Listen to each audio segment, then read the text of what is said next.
ಪ್ರಶ್ನೆ 1. ರಾಮನ ತಂದೆಯ ಹೆಸರು ಏನು?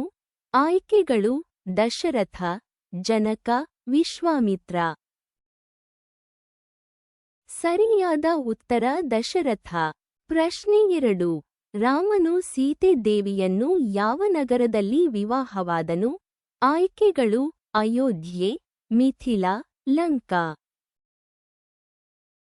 ಸರಿಯಾದ ಉತ್ತರ ಮಿಥಿಲಾ. ಪ್ರಶ್ನೆ 3. ರಾಮನು ಬಾಲ್ಯದಲ್ಲಿ ಯಾವ ರಾಕ್ಷಸನನ್ನು ಸಂಹರಿಸಿದರು? ಆಯ್ಕೆಗಳು ತಾಟಕೆ, ಮಾರೀಚ, ಸಂಭೂಕ. ಸರಿಯಾದ ಉತ್ತರ ತಾಟಕೆ. ಪ್ರಶ್ನೆ 4. ರಾಮನು ಯಾವ ಕಾವ್ಯದಲ್ಲಿ ಮುಖ್ಯ ವ್ಯಕ್ತಿ?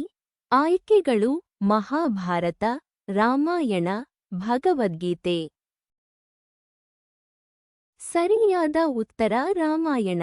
ಪ್ರಶ್ನೆ 5. ರಾಮನ ಗುರಿ ಹೊಂದಿರುವ ಭಕ್ತಿ ಯಾವ ರೀತಿಯದು?